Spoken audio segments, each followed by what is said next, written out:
Hey, what is up, everybody? And welcome back to Mile Higher Podcast, episode 329. And today, guys, we are getting into a topic that I'm so surprised we have never talked about. I'm sure we've casually mentioned it in passing. Near-death experiences, right? I think Yes. we've probably, I bet you in one of our like old Ponder sessions or something, we must have brought it up at some point or covered maybe a small. No, we've done a whole episode on consciousness before. Okay.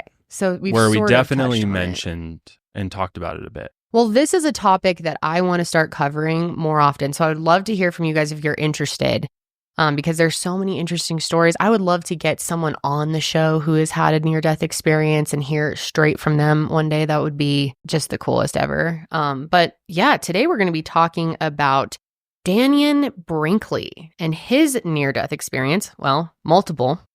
And Mr. Dannion, he's quite an interesting cat, and he definitely has his doubters.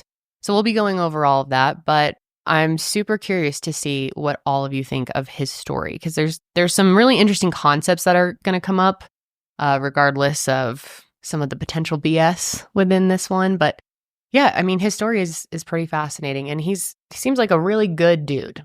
Well, I think the interesting thing about him is this was back in 1975, so this was right when the term near-death experience was even brought about. Like, it wasn't, there was no definition of what this experience was, because of course people probably experienced it in the past, but this was the very first time, right around when he had his experience, that this was even a thing, and people started researching it and looking into other people who've had similar experiences to Dannion.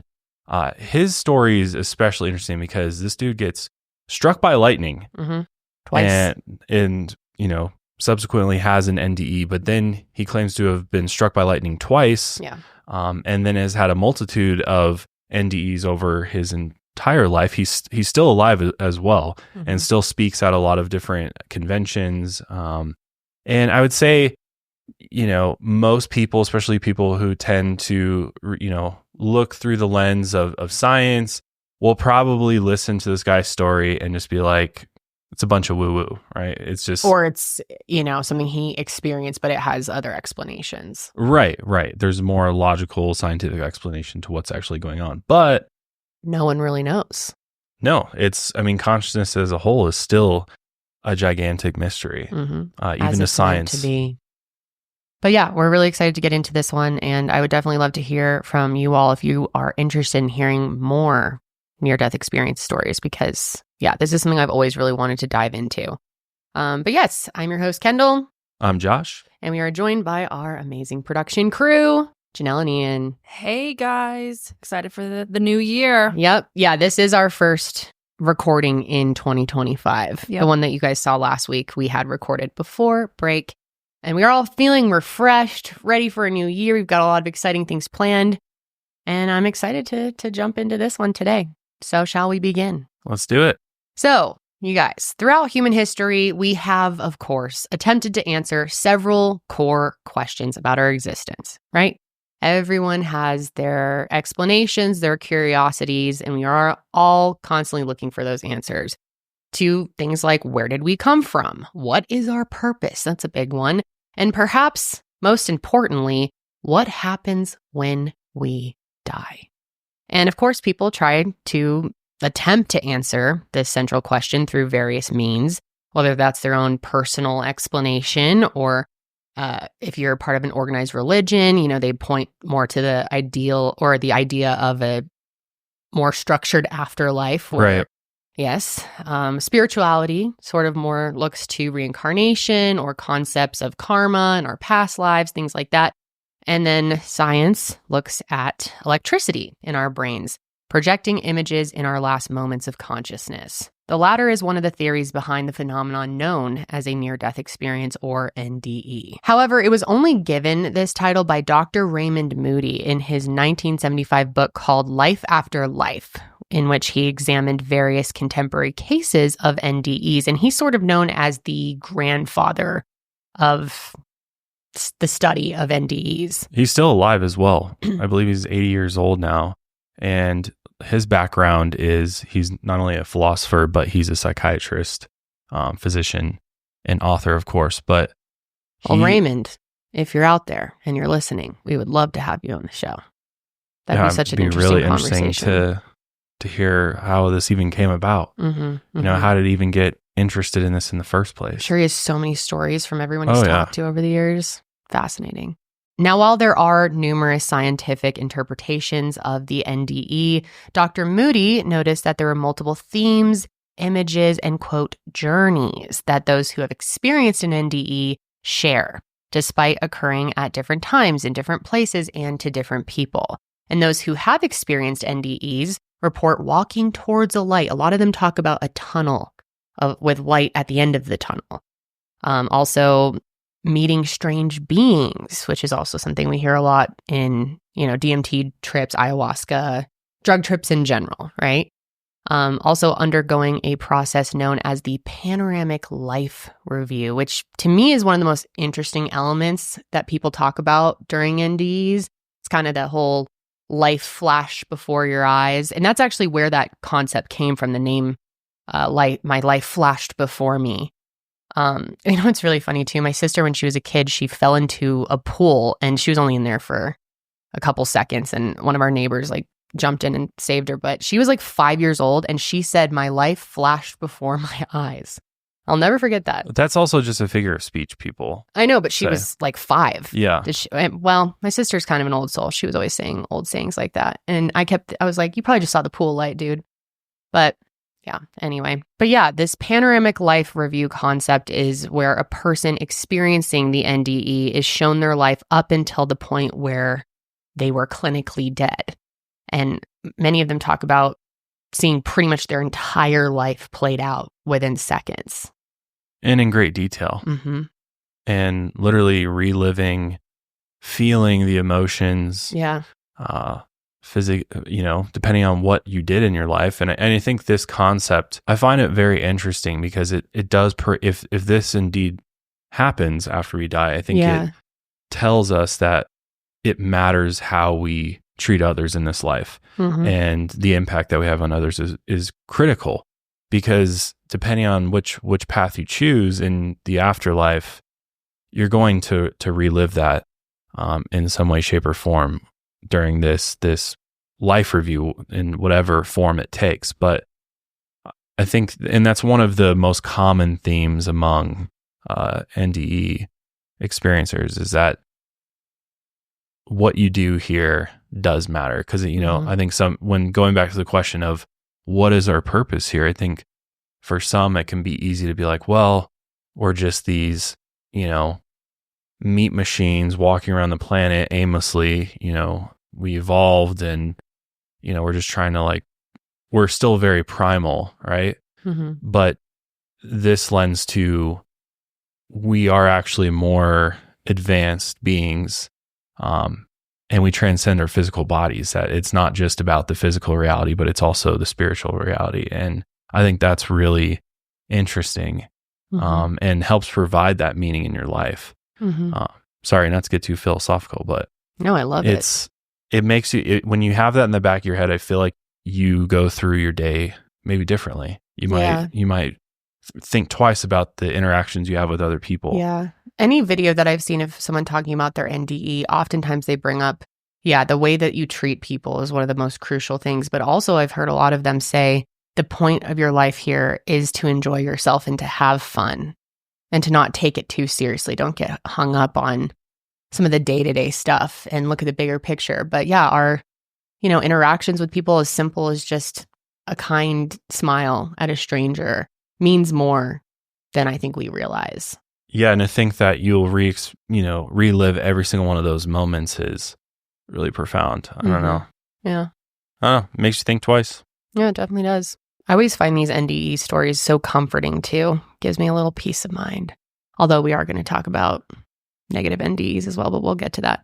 But the most famous and comprehensive NDE happened to Dannion Brinkley in 1975, when he was struck by lightning while he was on the good old landline telephone. And according to Dannion, he was dead for 28 minutes while he had this out-of-body experience went to a place of light and was given predictions for the future and experienced his panoramic life review. And since that fateful day in 1975, Dannion has experienced 3 additional NDEs. And he, as we said, is definitely not without his doubters, even us a little bit, as we'll get to. But and that's mainly because people have pointed to his inconsistencies in his books. They sort of contradict each other in his own text, which is kind of wild. And most people agree that his life experience have to be at least partially made up, but who really knows? Well, it's January, and depending on where you live, it's cool in most places unless you're in the desert. But here in Colorado, it's been below freezing. We're talking like 15 degrees in the morning. And you know what? This time of year, every cat is an indoor cat. And, when your cats are inside, they got to go to the bathroom somewhere. And I don't know about you, but when any of my cats use the bathroom, it can get pretty gnarly inside our home. But, for a long time, we're using those traditional clay litters that are also dirty, disgusting. They don't really mask the smell, and it just wasn't getting the job done. But since we switched to pretty litter, man, do things smell so much better. It lasts so much longer, so it ultimately saves you money. And it's just easier to clean. It's not dusty. You're not getting cat feces in your face when you're scooping the litter boxes anymore. I mean, I have allergies, and it would just be disgusting. I'd be like, I gotta take a shower after scooping my cat's litter box. But Pretty Litter, it's lightweight, it's low dust, and 1 6-pound bag can last up to a month. But the best thing about Pretty Litter that makes it truly unique, it changes color to indicate early signs of potential illnesses in my cats, like urinary tract infections, kidney issues, and more. Because cats are mysterious creatures. They're very private about what's going on with them, and it's very hard to know if something's wrong with them until sometimes it's too late. But with Pretty Litter, you get some of those early signs that, hey, maybe it's time to take my cat to the vet. So it just gives you that peace of mind. Plus, Pretty Litter ships free right to my door, so I never run out, not lugging big boxes around. It's really convenient. It's probably the best stuff I've ever used. So go to prettylitter.com/mileheart to save 20% on your first order and get a free cat toy. So it's a win-win. Win for you, win for your cats. That's prettylitter.com/mileheart to save 20% on your first order and get that free cat toy. prettylitter.com/mileheart. Terms and conditions apply. See site for details.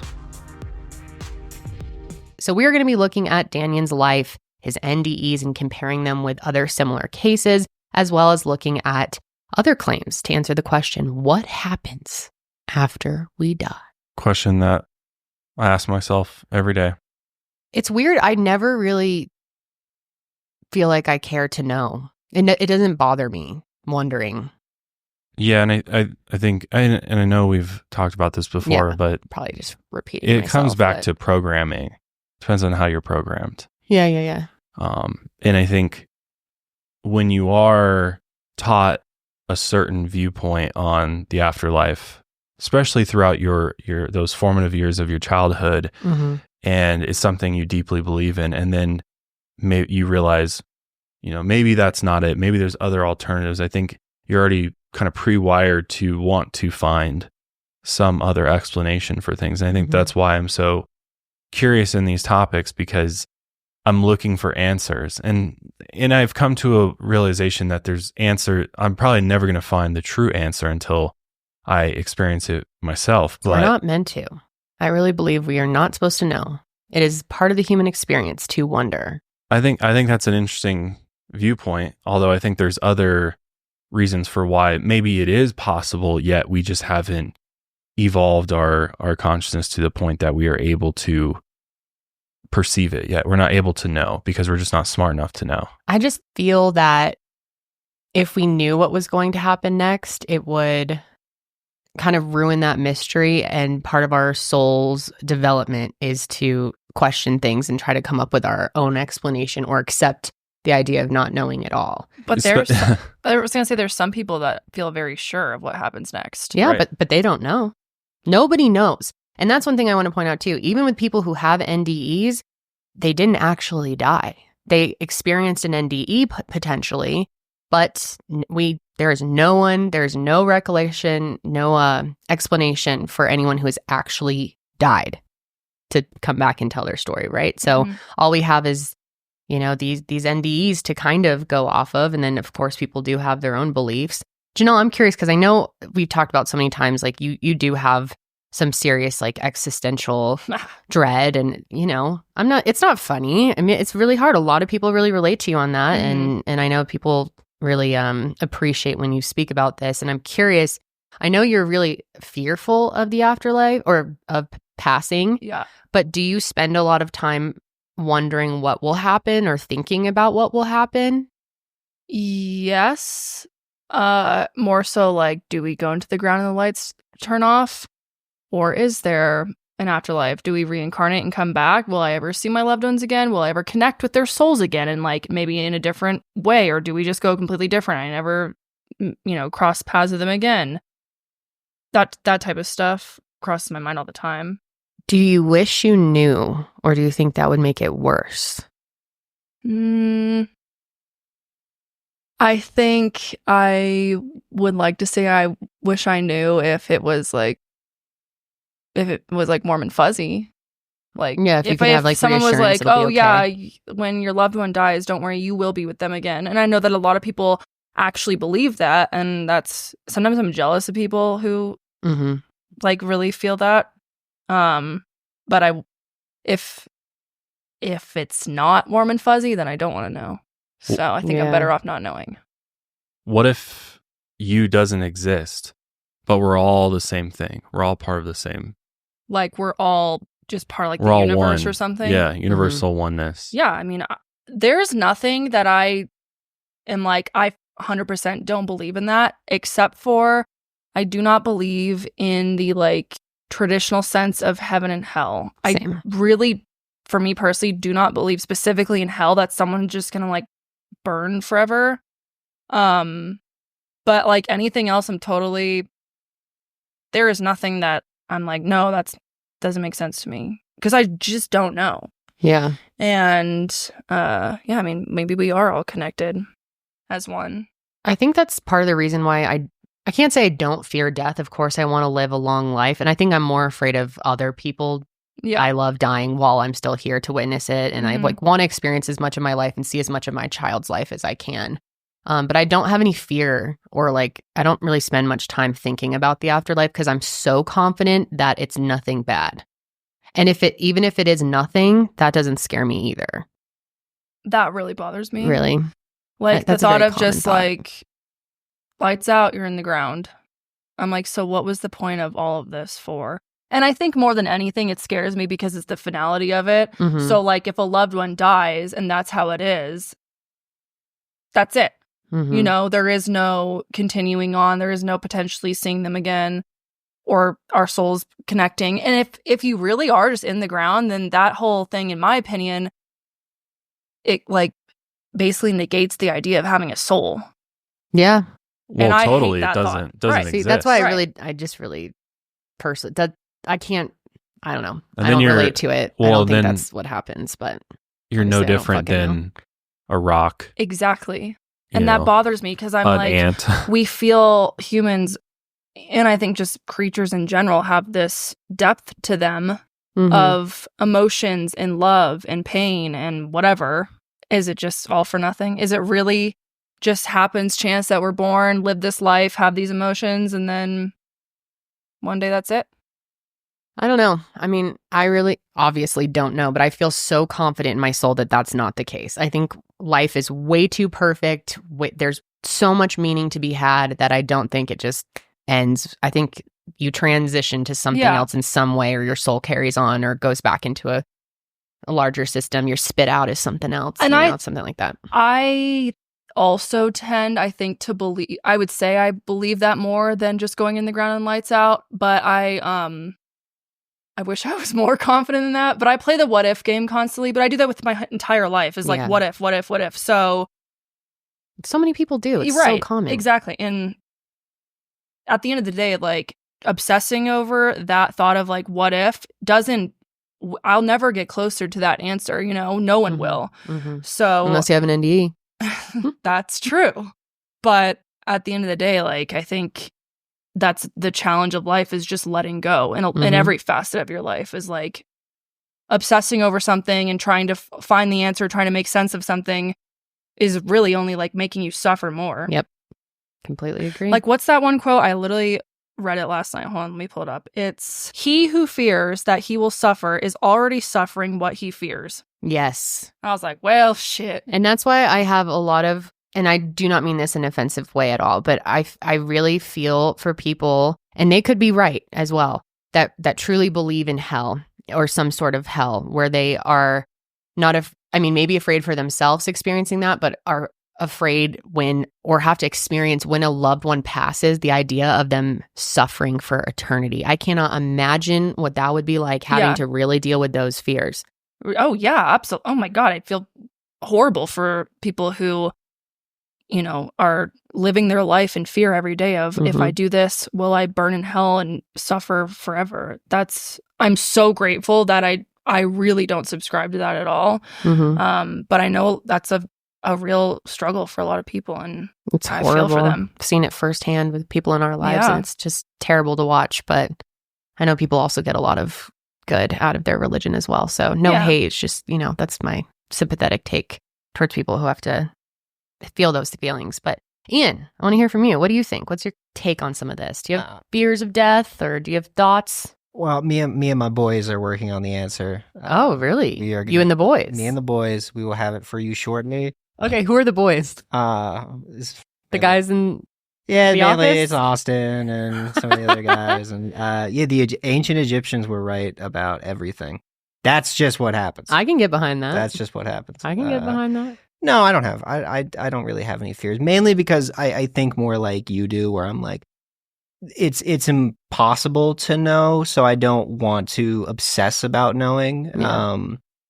And I also wouldn't mind if it's lights out, nothing. Yeah. Because kind of okay with that too. I'm fine with that. Sometimes I go to bed and I don't dream, and I wake up way more well rested than a dream. That's true.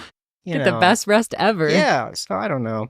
Every time I think or talk to someone, like, what if it is just lights out and that's it? And they're like, well, you won't know. Yeah. So did you know what it was like before you were right. born? Yeah, that whole you concept. will never know. Yeah. So it doesn't really matter. And I'm like, my brain is like, no. We need to figure this out. I would love to hear from people in the audience on their takes on some of this. And do you struggle with these things? Do you feel comfortable with it? Do you have a very solid belief that it's one way or the other? Are you open to whatever? I always just find people's answers to these questions to be so fascinating. But anyway, we've chatted enough.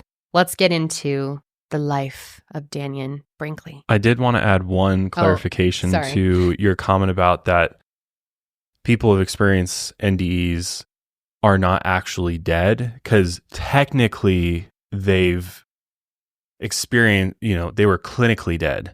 So vital functions of the body. But they stopped. Never actually died. They made it to the NDE world, whatever that is. They were revived. Mm-hmm. So but I'm just saying, because we're going to use the term with Dannion that he was clinically dead. Yes, but you can be revived if immediate medical attention is administered. But like in other terms, legal death is after those vital functions have ceased and after a certain period of time has gone by. I guess I more meant is it possible that when you have an NDE that you are experiencing a different type of a death? That it's not yes, your body's clinically dead, but did your soul ever really die? Right. You went to this other thing, this other world. We're going to talk about all these people have these very similar places they go, or beings they go through all these things. But is that actually death, or is it more you're experiencing something kind of in between, almost like a purgatory, which is probably the wrong word, but you know what I mean? We've never heard a story from someone who is actually dead, buried in the ground, or cremated. And what is it beyond there? Right. In modern times, no one has been dead for 3 days and risen. Right. Right. Mm-hmm. And come to tell us the journey. Mm-hmm. Mm-hmm. So I would see what you're saying, which is why they call it not just death experiences; they're near-death experiences. Right. That's what I was trying to say. No, makes sense. All right. So Dannion Brinkley. So who is he? Yep. Who is Dannion? Well, let's take you back to the very beginning. He was born and raised in Aiken, South Carolina, which is the county seat of Aiken County. And it's important to note just about every fact about his life leading up to his first near-death experience is reported by him and him alone. meaning what you're about to hear is just going purely off his own words. Aiken, South Carolina is depicted as sort of a small town in the film about Dannion's life, titled Saved by the Light. It's named after Dannion's first book, and it is actually one of the most populous areas in South Carolina. It's known for heavy industry and its importance to local politics. Dannion was known in town as a troublemaker, even as a young boy. He estimated that by the time he graduated high school, Dannion had been in over 6,000 fistfights because he's just pissed off all the time. I mean, 6,000 fistfights, that is kind of unbelievable. It's that like, wow. The first part, I started questioning his story because I cannot accept that. 6,000 fistfights. How many would that be a day? I'm literally doing the math. Time he graduated high school. So I guess we don't, he says from a young boy, but let's say high school. How many? Like just in high 365 times 4. Wait, are you talking about if he was just if it was just high school? Well, he does in the book. He does mention that these fistfights includes the ones he had when he was like a little child. When he was scrapping at 2 years old. He's really keeping track. He's like a little book, marks them down. Well, it's got to be at least one a day. Yeah, if he's 18, this is not entirely correct, but if he's 18 years old, 6,000 divided by 18 is 333, roughly. So that would mean if he's been fighting since he was born, then it would be almost one a day. He came out the womb punching the nurses. Assuming that wasn't exactly true and it was at least a couple years old, then that would mean... Let's say like 9 to 18, so 9 years. How many would he... 6,000 divided by 9. 666. Oh, holy shit. Per day? Or per year? That'd be per year. Yeah. So at least two a day. 2 a day. 666 fistfights per year. Yo, I gotta call bullshit on that one. There's no fucking way. I think it's safe to say this is clearly an exaggeration for shock value, right? Yeah. He should have gone with a more realistic number. I mean, his story would be much more believable. Well, if he didn't exaggerate. I don't think he's planning on people picking apart the 6,000 claim. I think what he's really trying to do is set the tone for the type of individual he was. He said, I was bad to the bone. He was pissed off. You know, it sounds like he got bullied. And so he ended up beating up his bully. But it sounds like he was just a very angry child. And if anybody pissed him off in the slightest way, you know, hands are flying. We're scrapping, all right? Well, his constant fighting took an emotional toll on his parents, who are actually well known in their community as, friendly grocery store owners who would often let customers use store credit to purchase food if they didn't have enough cash for groceries. So again, this is also alluding to really good people, it seems like. Mm-hmm. You know, they're business owners, but they're willing to help out the less fortunate. And yet they have this pissed off child that's going around beating people up constantly. But in the film Saved by the Light, his parents are shown crying after Dannion lit a home on fire just to watch it burn. Yeah, that's fucked up. So he's like Dr. Evil, man. He's just Dr. He's always plotting. And why? That's my question to him is, why, dude? What happened? What happened to you? At one point during grade school, Dannion was disturbing the class, and so the teacher, who Dannion said was a woman in his first book, grabbed him by the shoulder and escorted him to the principal's office. When the teacher grabbed him, Dannion was able to break himself loose and then punched her, as far as you know, it was a her, and knocked her out cold. Well, we know it's a her from his first book, but story changes later on. Details slightly change. Yeah, stay tuned to the end. But because of this, Dannion was forced to attend a week in detention following the beating of his teacher. However, he said that while at the detention, those leading it were using the Bible to help the children to understand why it was important not to sin.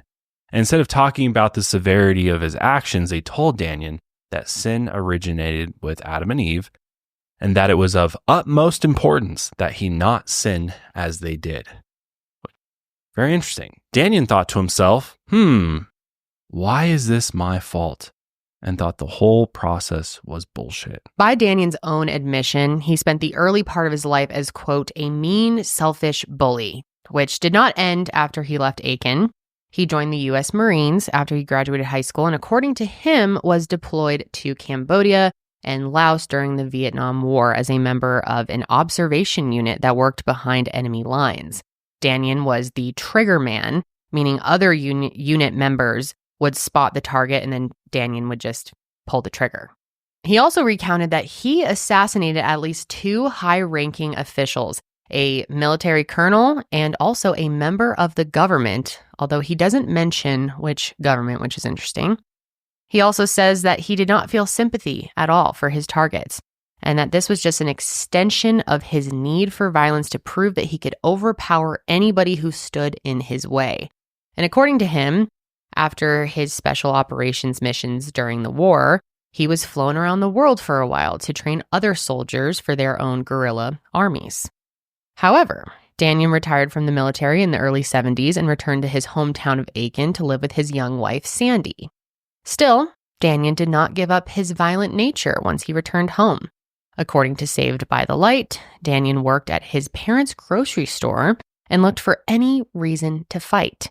Dannion beat anyone caught stealing until the cops broke up the fight.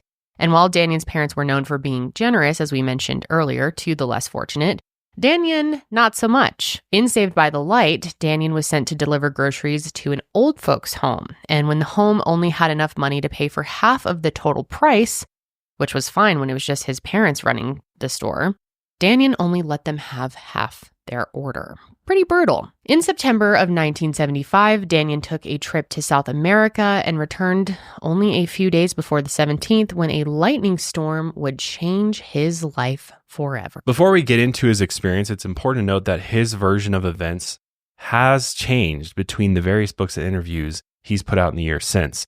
So for this initial overview, we'll be pulling from his first book, from that movie, and some of his earlier media appearances. So on September 17th, around 6:45 p.m., Dannion returned home late from a night out with his friends. Aiken was hit with a thunderstorm so severe that it sounded like, quote, artillery from God. Dannion got home, dried off, and ate spaghetti with butter that Sandy had prepared. At around 7 p.m., their house received a call from Dannion's Navy buddy, Tommy. Dannion's uncle had warned him about taking phone calls during thunderstorms and would say, quote, if you get a phone call from God, you usually become the burning bush, so just be careful. But Dannion took the call anyway on the landline in the kitchen, away from any windows. However, the connection was weak due to the storm, and Dannion could barely hear Tommy.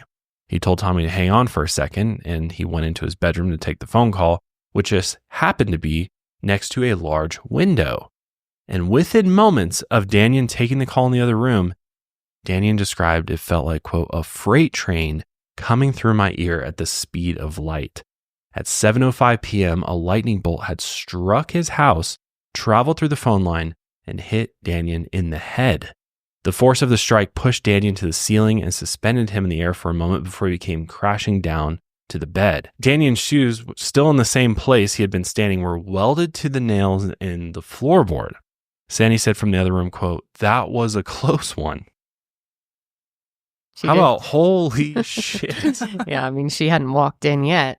But yeah, even that part of the story I struggle with, and I definitely am not an expert on lightning strikes, but your shoes weld to the floor, to the nails? Yeah, that is, and we talk about it a little bit more, but the whole, even like the whole myth around like if you wear rubber shoes, it would be like you're less likely to die from a lightning strike. Anything shoe related with lightning strikes is kind of just an urban myth. Okay. Because the lightning doesn't fucking matter. It's going to just travel down through you to whatever is around. So it's not going to weld anything to the floor. Dannion even said if it wasn't for his shoes welding to the floor, he would have, quote, exploded. Yeah. That's not checking out. No, it's not checking out. Well, he said in the first few moments after the lightning strike, he laid paralyzed in the bed in absolute pain. And he said, quote, every cell of my being felt like it was being bathed in battery acid. Oh, I can't imagine being struck by lightning. Yeah. Stories that people have from their experiences with that, which is so rare. It's terrifying. Yeah, it's rare. And what's interesting is 90% of people struck by lightning survive. Mm-hmm. Yeah, that's also really interesting. And most lightning injuries occur indoors, believe it or not. Really? Yeah. I didn't know that. Well, that's why you don't go take a bath in a lightning storm. Water conducts electricity. So that is true. That's all legit. So I remember right. I would never be able to take a bath in a lightning storm. It made me mad. I do believe only a third of strikes happen indoors. Oh, only a third? I think so. I don't know if that correlates with injury. Yeah, injury specifically. Yeah. Yeah, was what I was referring to. But anyways, Dannion's wife, Sandy, came into the room and saw what had happened and immediately tried to perform CPR on Dannion to revive him. So here's a quote from Dannion himself explaining the lightning strike during a press tour for his book, Saved by the Light. I was home. I had my luggage there. I was talking to my wife. She was fixing dinner and watching television. And so I decided to go down the hall and call a friend of mine to help me with a car I was working on, a 32 LaSalle, and I needed his help. I'm sitting on my bed, holding the phone like this, just talking to him. It's just a fall day, September. It's nice, pleasant. You could hear a little thunder off in the distance, and I said, Tim, I got to get off the phone. And he said, okay. He said, why? And I said, well, Mom never said to talk on the phone when it thunders and lightnings. He says, oh, Mr. Big Shot, Mr. Bully, here you are afraid and going to do what your mother says? And I stopped and thought a minute. I was hit in the neck by a bolt of lightning. It went down my spine. It welded the nails in the heels of my shoes to the nails in the floor. It knocks me in the air, suspends me in the air, and it slams me back down on the bed. To give you an impact of what kind of impact it was. How realistic is that, too? That would it really throw your body into the air like that? It ultimately depends on what the lightning has to conduct itself to. Okay. So if it got stuck between, if normally lightning strikes you and you're on the ground, it just goes into the earth and you wouldn't get boom blown away. Yeah. But if it does get stopped by something beneath you, there is chance that the force itself would throw you into the air. God, how terrifying. That's so intense. But I did want to note a few inconsistencies here just from this clip to what we've already been saying. I was just going to say that. So in this clip you just saw, you might have noticed how he said that he decided to make the call versus a call had came in. Yeah. Yeah. And this is one of the inconsistencies of the story. In Saved by the Light, the first book in the movie, he says that Tommy called him to discuss a business opportunity, which again could just be, he's on TV. Maybe he just... Or confusion over the years. Yeah. Confuse the detail. It's a minute detail, but something to point out, I think. And then the other thing that's inconsistent too is he doesn't in that interview talk about how he moved from the kitchen to the bedroom, which maybe he just left that out. But then he also says that towards the end of the call, he was trying to get off because of the lightning. And that's when it happened. But then in the book, he talks about how it happened moments after going to take the call in the bedroom. Well, and this was for a press tour for his second book, At Peace with the Light. And in Saved by the Light, you note it's described, that quote, the lightning was like artillery from God. It was an intense lightning storm. Whereas now during this press tour, he's saying it was a sunny fall, peaceful day. Yeah. You can thunder rolling in the distance. Yeah. It's kind of a different scene altogether. Yeah. It came kind of out of nowhere type vibe versus, yeah. It's interesting. We were in the middle of an intense thunderstorm right over the top of us. Yep. Yeah. But back to his story, at least his first version of events, he said that the pain went away and soon he was engulfed in peace and tranquility. Soon it felt like he was being lifted in an out-of-body experience, watching Sandy trying to revive him from above, which is something that we hear often with people who have near-death experiences, viewing it from an aerial perspective, which would be just so wild. Sometimes people in comas as well. Yeah. I had a total out-of-body experience when I did ketamine therapy. I literally felt like I was not in my body. I didn't get to watch myself from afar, but same type. You felt the physical sensation. Yeah, I felt like I was kind of observing my brain from afar. But maybe I don't know. I had a mask on, so couldn't see anything. But anyway, he said that he looked at his body and saw that he was still holding the melted telephone and his shoes were still smoking from the lightning strike. Tommy also heard the strike while he was on the phone with Dannion, and he arrived within minutes. I wonder what that would sound like on the other side of the line. Loud. Yeah, probably. And then soon after, the paramedics arrived and loaded his body into the ambulance. And he was looking down at his lifeless body and said, quote, "I thought I was better looking than that." I thought that was kind of funny. Dannion floated above the ambulance as it raced to the hospital. And he said that, quote, "The perspective I had was that of a television camera without passion or pain."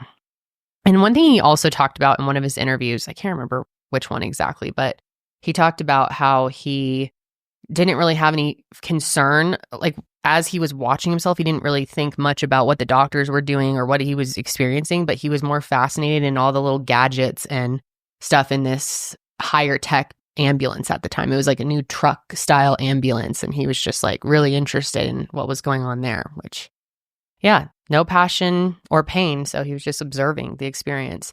And as the ambulance sped, Dannion suddenly looked forward and saw a tunnel forming like the eye of a storm in a hurricane.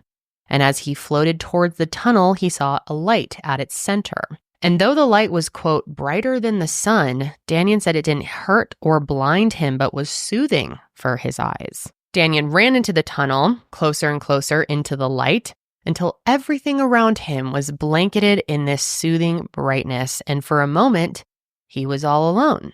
But then he saw a shimmery, silvery being made out of the light that was walking towards him. And then another joined the first being, and then another, until Dannion was surrounded by 13 of these forms of light, which, if I recall from one of the videos I had watched, it was 13 beings as well. I wonder if there's anything to that.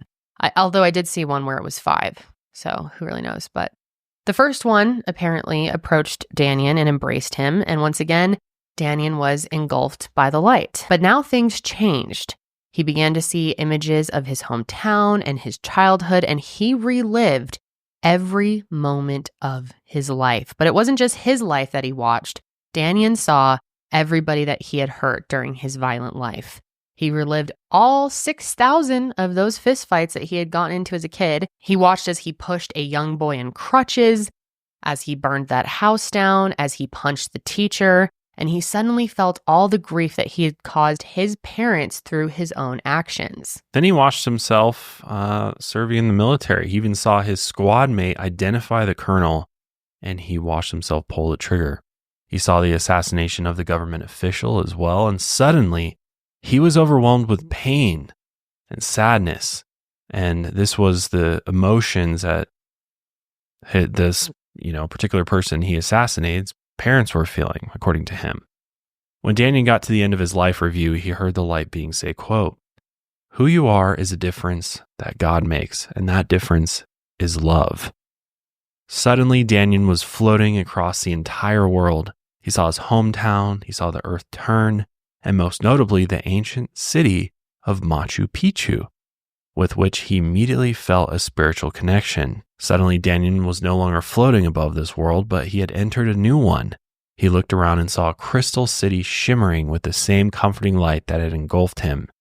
Dannion floated around the city and saw hundreds of these, quote, boxes of knowledge, which contained predictions for the entire world. Dannion saw 117 future occurrences, including Ronald Reagan's election, the fall of the Soviet Union, and the U.S. invasion of Iraq during the Gulf War in 1991. While he was floating around the Crystal City, the being of light approached him again and told him that it was time to go back.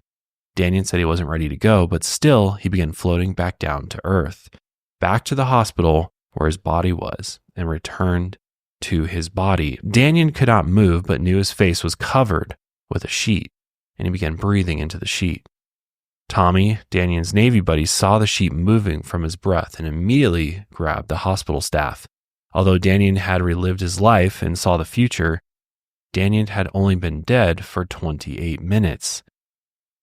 Although Dannion had miraculously survived his near-death experience, he was severely injured. Aside from the intense burning across his entire body from the lightning strike itself, the main issues were not his exterior burns. Despite feeling soothed by the bright light in his experience, Dannion needed to wear welder's goggles to avoid irritation from the sun.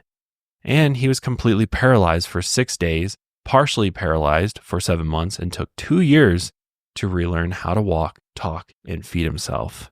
I mean, that's a really, really tough thing to go through. So he has this magnificent Zen-like experience in this other realm, and then he comes back, and then he's probably experiencing some of the toughest times of his entire life. He's got to, rehabilitate, get himself back to a normal functioning self.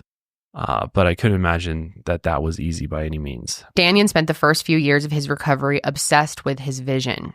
He spent nearly all of his free time coloring, drawing the shapes and colors and beings that he had seen during his experience. And for those years, it was hard to communicate with Dannion. And his family was worried if they were wondering if he would ever return to his old self. While his wife, Sandy, stayed with Dannion during his recovery process, this took an extreme emotional toll on her, as you can imagine. And then the two of them, unfortunately, did end up getting divorced. When Dannion regained his mental capabilities, he became obsessed with explaining the visions that he had seen while he was clinically dead. I feel like anyone would, right? During this time, he became familiar with the work of Dr. Raymond Moody, whose book, Life After Life, was the first official study of near-death experiences and was released the same year that Dannion was struck by lightning, so pretty good timing. Dr. Moody became entranced by Dannion's experience, and while the 150 people that Dr. Moody had interviewed shared similar experiences, Dannion's vision was the most complete. He wanted to work with Dannion on a book about his experience. However, Dannion initially got cold feet about it. Dr. Moody definitely had his critics in the medical field, especially back then, and other doctors noted that his approach to the book was less than clinical and that he had fallen on hard times financially before he began to work on the book. Dannion became aware of these critiques and was exposed to other explanations of his experience, including the possibility that it was the product of electricity in his brain just firing off. And while his heart had stopped, the neurons were still firing in his brain, projecting these images in his head. So for Dannion, this was enough to explain and excuse his experience as non-spiritual, and he began to return to his old ways. However, his friends began noticing something. His predictions were coming true, and he could determine the outcome of games before they even happened. So, how did Dannion and his friends harness this newfound psychic ability that Dannion was experiencing? Sports betting, baby. They began making constant trips to the racetracks, and Dannion had bought back all of the assets that he had sold during his recovery. And now, the Scrooge-like life review that he had during his vision started to have little effect on him anymore. Despite his injuries, Dannion began picking fights once again. However, in 1989, the most miraculous turn happened to Dannion. The lightning strike had caused complications to his heart, and he claimed that the first experience had reduced his heart's ability to pump by 40%. Doctors decided that he would need open heart surgery. And it was during this surgery that Dannion, out cold from the anesthesia, suddenly felt himself leave his body and looked down on the surgeons working on him. Dannion had died again. This experience was similar to the first, though he did not have the same life review. Instead, the beings of light showed Dannion that this was no trick of a dying brain, and that death was not the end, but rather a transition. This second experience changed Dannion's life for the better, as the being of light confirmed that his life's purpose was service and service to others. Dannion was revived much faster this time by hospital staff and made a speedy recovery. This time, he immediately contacted Dr. Moody, who put him in contact with author Paul Perry, and they began to work on Dannion's first book that we've been referencing, Saved by the Light, which was eventually published in 1995 and was a huge success. However, even before the book was released, Dannion became famous for his psychic abilities, as his predictions for world events were already coming to fruition. In 1993, Dannion was contacted by Antoinette Bosco, whose son John and his wife Nancy were murdered earlier that year in a case that was still unsolved. After their marriage, John and Nancy Bosco moved from Colorado to Montana in early 1993. John was in the midst of a custody battle over his children from his first marriage and had a court date for a felony forgery charge in December that year. The plan was to settle in a home where they could operate a woodworking business and move John's family once he had settled his legal disputes. So they purchased their home from the Clark family, thinking it was zoned for a home business. However, once they moved in, they learned the Clark family had lied to them and that the home was never zoned properly. On top of this dispute, Nancy was being routinely harassed by the Clark teenagers who resented the couple for moving into their family home. On August 19th, 1993, neighbors noticed that all of the windows in the Bosco home were wide open, yet the doors were locked, and it appeared as though nobody was home. So they got worried and they decided to call the local police and ask them to conduct a wellness check. So police enter the home and they see black flies buzzing around and the smell of decay. And I'm sure you can guess what happens next. They discovered the Boscos in their room, both of them shot in the head execution style. And at first, the police believed that this was the scene of a murder-suicide. Nancy seemed to be less decayed than John. However, they were unable to locate a murder weapon, and they soon discovered John's .357 Magnum was missing from the home. However, since the couple had been dead for at least a week before they were discovered, the police had no leads into their murder. The Boscos were due to return to Colorado the day after they were found for John's court date. However, they could find no leads from anyone involved. 2 months later, frustrated by the lack of evidence and suspects in her son's murder, Antoinette Bosco called Dannion and hired him to look into the case. And according to Antoinette, Dannion said that the killer was 19 to 20 years old, skinny with inset eyes, and had been in the home before, and also went to school in the western part of the country. Dannion said that the perpetrator used the basement window to enter the house and knew the Boscos personally, and that he would be arrested in December of 1993. So pretty detailed prediction. And get this, Dannion was right on every single count. In December of 1993, 19-year-old Shadow Joseph Clark, one of the kids who had been harassing the Boscos and grew up in their home, confessed to one of his college friends that he had committed the murders before attending college in Oregon. The friend immediately reported this confession to police, and they were able to locate that .357 Magnum. And Shadow was sentenced to 150 years in jail and won't be eligible for parole until he turns 60. The only reason he wasn't given the death penalty was because Antoinette was strongly opposed to it. Shadow said that he had constant dreams about killing the Boscos and entered the basement through the window on the night of the murders. So pretty spectacular predictions there, especially when they come true that way. So definitely. You think just a lucky guess? That's a pretty fucking lucky guess. I mean, he had some big details on that. That's why you can't completely discount Dannion, you know? That's wild. Right. That's what I've been trying to say. I'm not completely discounting him. I think our boy likes to exaggerate a little bit. Yeah, well, doesn't everybody that makes a living via entertainment industry? I mean, he's not really in the entertainment industry, but sort of. I mean, if you speak at conferences and write Listen, books and make movies out of the books. I have no hate for Dannion in my heart. Seriously, I think he's a good guy, and we'll get to more of what he's done with. But it is interesting that this is like the one and only. Yeah. Right. If you get this right, why not continue this work? Yeah. You know? Yeah.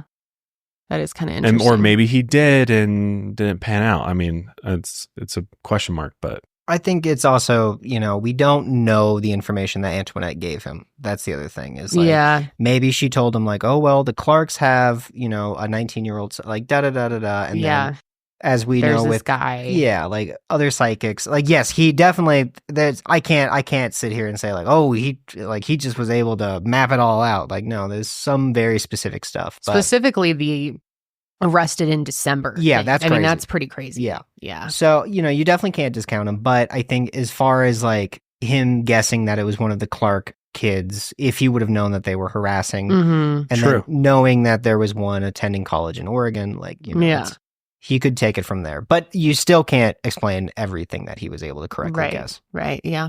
Mm-hmm.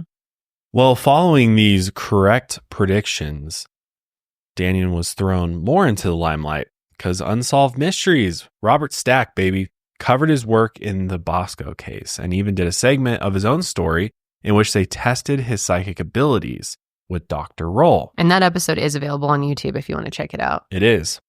We'll link it below. So Dannion was able to correctly identify traits in the lives of 8 people he had never met before. Dr. Roll said that Dannion was one of the most remarkable psychics he had ever worked with, which I think is saying something. But Dannion didn't forget the message of his second near-death experience and soon devoted his life to service.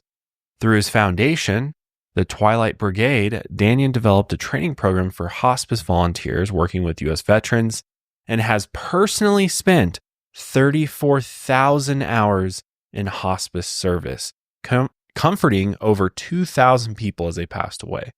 Which I think if you want to pick apart anything, I think this is the one thing that just speaks volumes. I mean, has a nonprofit.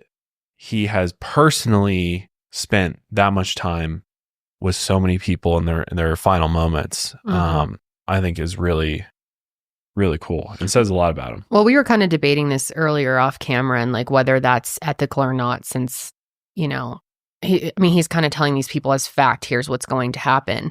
I personally don't see anything wrong with it. I think anything that comforts someone at the end, even if it's not true, is good. If it's going to give them that comfort in the end.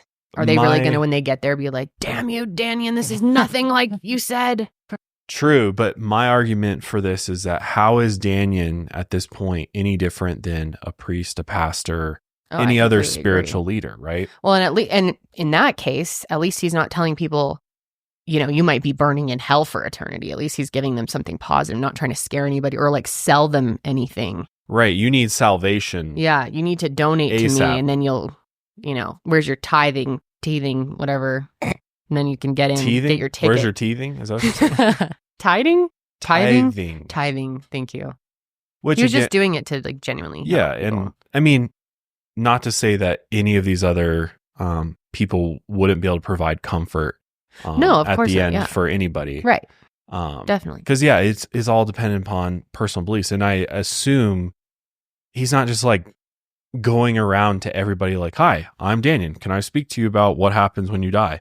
I'm sure he's very well known at this point, and he has this, community of people that, follow his work. And so I think a lot of people seek him out at this point, and maybe he's met people along the way that are interested in hearing what he has to say because he has died, according to him, and seen what's after.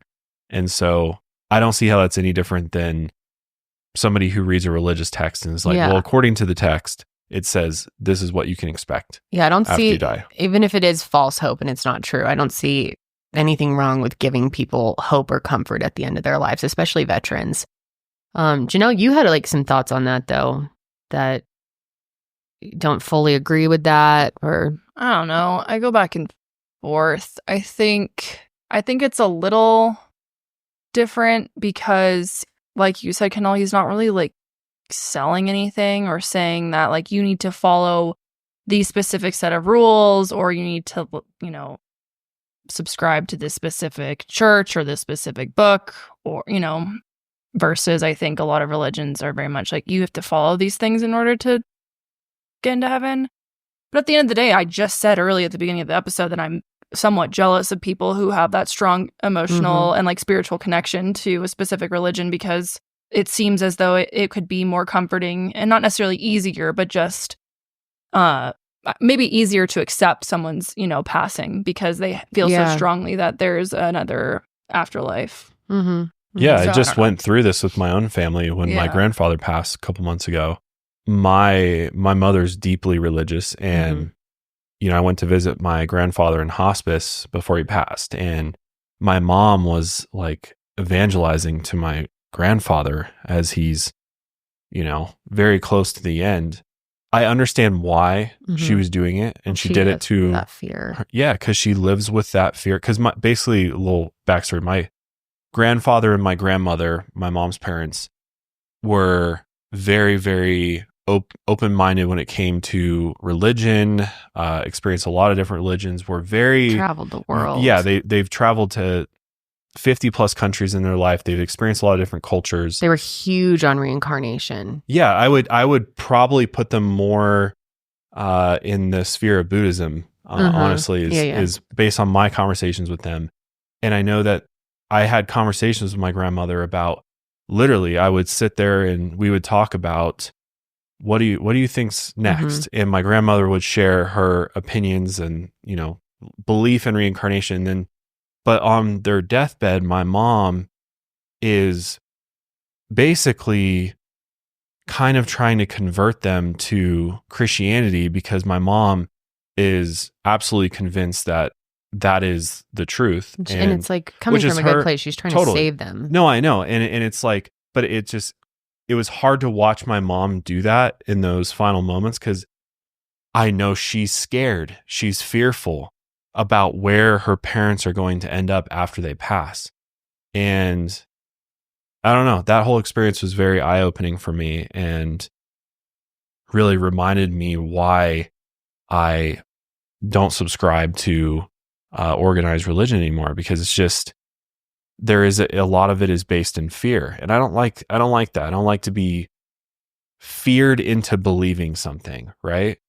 Yeah. I want to believe in something because that's what I truly feel happens or is what comes next, and not because I'm fearful of being in eternal damnation for all of eternity, you know, like, and so, but I understand why her fear is there. And I understand why other people, it is a very comforting, and not the hell part, but, you know, just belief in heaven in a structured way. And so, like, this is just us expressing our opinions. Absolutely no hate to anyone who is a Christian or any other. And I know I get a lot of flack for it, but I have I believe everybody's on their own journey. Everybody's entitled to their own beliefs, and whatever makes you feel the most comfortable about the life you live here and what happens after death, I encourage it, whatever it is. I'm talking purely from my own personal perspective, being somebody who believed in the biblical version of heaven and hell for half of my life. And I think what Dannion's doing is, I think his delivery is a little off-putting sometimes. I think he's a little aggressive with the way that he delivers his message, because he's basically like, death does not exist. We don't die. So he's talking to people who are close to passing, being like, you're not going to die. Like you're, you know, and I think he's saying a lot of things in layman's terms, and he's got a much more complex spiritual explanation behind them. But sometimes to somebody who runs across, like, if you've never heard of him and you go watch a interview with him, you're going to be like, this guy is off his rocker. This guy is wacky. But you have to really dive in to understand the context behind why he's saying these things. And obviously his NDEs are a very important part of his viewpoints on death. But I don't see what he's doing to be any different than some other religious leader coming in and, you know, helping someone through that last part of life. So, I struggle, like, because it makes me think of Pat Tillman's family. They very much were like, he is not religious, and it was offensive to them that people were standing up there being like, oh, he's in heaven now, when he didn't believe that. And so I think that whether you're not religious or you you subscribe to a religion that's different from someone else, it's hard for me. It's frustrating to me that there are people who either are trying to push their beliefs onto you when you don't believe anything. Especially with such confidence. Right. Like, I have the answers, right. And here they are. Or if you have a different belief than them, they think that their belief system is somehow superior or correct and yours is not. However, I understand why people do that, because to them, they believe that. And if they care about you, they want you to, you know, go to the afterlife or go to heaven.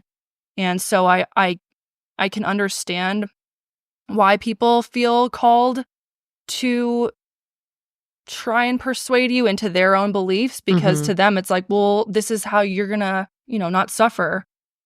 But I also still struggle with that, because I think you need to respect others' beliefs of whether they don't believe anything, or they don't believe anything happens, or if they believe something different than yours. Like, why is your religion superior or correct versus someone else's? Or your experience. Right. So, like with Dannion, I think the difference is I'm assuming with these people he was talking to, he was probably asking them ahead of time, or they were, like Josh said, seeking him out, versus just like barging in and be like, here, I have the answers. But I do see the problem with confidently telling people this is what it is. I know for a fact. Yeah. When you don't know for a fact. For all he knows, it really could have been an experience that his brain produced, Right. Well, and I think it's also important to note that, like, in many of these cases, especially the ones where he's personally sitting down, he's telling them about his near-death experience. Mm-hmm. But what the Twilight Brigade did was they created more of like a clinical sort of like educational thing for other hospice volunteers. So they're not just focused on the NDE element, even though that's certainly, if Dannion's by your bedside, that's what he's telling you. Right. But it also is more or less about just providing comfort, especially like you said to veterans, like in the VA system, they are getting they're getting a raw deal almost constantly throughout. So at the end of life in the hospice, that's really the point of it, was just to provide like a set of guidelines unrelated to the near-death experience to provide comfort as they're dying. Mm-hmm. And then, of course, if Dannion himself is the one at your bedside, he's going to tell you, like, don't worry, So it's complicated, I think, in that way. But overall, it's more clinical than I think it's being written about, frankly. Mm-hmm. I just don't think there's really a problem if someone's asking or open to hearing it. Like, personally, hearing these types of stories gives me a lot of comfort, and I enjoy listening to them, whether I fully believe them or not. It's, has never been a bad experience for me. I don't ever feel like forced by listening to any of that stuff. So I don't know. I can kind of see both arguments for it. This episode's brought to you by Rocket Money. It's a new year, new you. How about a new financial situation? Well, thanks to Rocket Money, they can make that dream a reality. They make it so easy to get your finances organized, set goals, get budgets made, and ultimately save you tons of money. Rocket Money is a personal finance app that finds and cancels your unwanted subscriptions. It monitors your spending, and it helps you lower your bills so you can grow your savings. I'm a huge fan of Rocket Money. I personally use it, and I even pay for the premium version of it, which only costs a couple bucks a month. Absolutely worth it. All the features that it gives you. And with premium, you get credit monitoring, you get net worth tracking, you get a lot of other features that I think are very, very critical to maintaining your personal finances and meeting your goals. But some of the great features of Rocket Money is that the app is one I go to every single day. The dashboard gives you a great look at all of your finances, upcoming bills that are coming out of your account. It lets you know if a bill goes up in price. It lets you know if there's a kind of an unfamiliar transaction that's gone through. The new goals feature, which automatically saves money for you, so you don't have to think about it. You can pay off credit card debt, put away money for a house, or just build your savings. It's no wonder that Rocket Money has over 5 million users, including myself, and has saved a total of $500 million in canceled subscriptions, saving members up to $740 a year when using all of the app's premium features. So definitely something I recommend doing here at the top of the new year. Cancel your unwanted subscriptions and reach your financial goals faster with Rocket Money. Go to rocketmoney.com/milehigher today. That's rocketmoney.com/milehigher. Please go, take my word for it. You'll absolutely love it. rocketmoney.com/milehigher. But let's see how Dannion's experiences stack up with other NDEs, and how do modern doctors explain the phenomena. So while Dr. Raymond Moody may have been the first to study near-death experiences in an official capacity, they have been reported on and written about for centuries. Perhaps the most famous account comes from author Ernest Hemingway, who was severely injured and nearly died when an artillery shell struck him during the First World War. His short story, The Snows of Kilimanjaro, recounted his NDE following his injury. And in the short story, the protagonist is on a safari gone wrong when he is stricken with gangrene and he knows he's about to die. The character suddenly feels immense pain leave his body before a bush pilot picks him up in a dream sequence, and they flew together through a rainstorm so intense that it, quote, seemed like flying through a waterfall. And on the other side of the storm was a bright white sun and a feeling of peacefulness. Hemingway's account may have been a fictional adaptation of his own experience, but it still includes the hallmarks of an NDE. the loss of pain, the sensation of flying, and a bright white light that brings peace and tranquility. So that's a good example. So according to Scientific American, 1 in 10 patients with cardiac arrest in a hospital report having an NDE, with thousands of people reporting the same sequence of events. That Panoramic Life review in which Dannion watched all of his 6,000 fistfights that he had as a kid. And it's so common among NDEs that, like we said earlier, phrases like "my life flashed before my eyes" likely originated from this phenomenon. There are some physiological reasons behind the similarities. For instance, the reduced blood flow to the visual periphery of your eyes means vision loss occurs there first, creating that tunnel effect. However, the fact that so many NDEs share these mystical commonalities is totally unexplained. Although it is important to note that not all NDEs are peaceful, which this was news to me. It really sucks, kind of freaks me out. But some have reported visions of terror, loneliness, and despair. And these experiences, as you can imagine, are not widely reported in the numbers that we see for positive NDEs, including Dannion. They have used their NDEs to promote peacefulness surrounding death. And those who don't experience a positive NDE sort of feel this social stigma and do not report their more terrifying experiences. Not only that, but it has been shown that those who have had an NDE often remember it better than the events in their own life, which I thought was so fascinating. A 2017 study at the University of Virginia found that NDEs were recalled with greater vividness than events that happened around the same time as the participant's life, and that the NDE felt, quote, realer than real.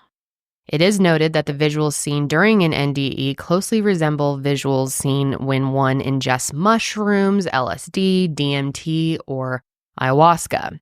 And scientists have wondered if similar receptors in the brain are being activated during the experience. And of course, this cannot really be studied as one cannot plan to have an NDE. Although I wanted to bring something up in regards to this because there actually was a study done on can DMT produce a similar type of experience to an NDE. And which we've talked about a lot. So there was a study done, this was fairly recently. But before I talk about the study, I think it's important to note that there is an NDE scale, actually.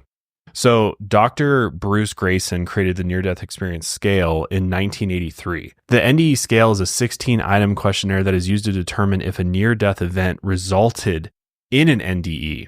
The scale is a reliable and valid tool that is still used to standardize the identification of NDE experiences, which I don't think we've seen any sort of NDE reports for Mr. Dannion.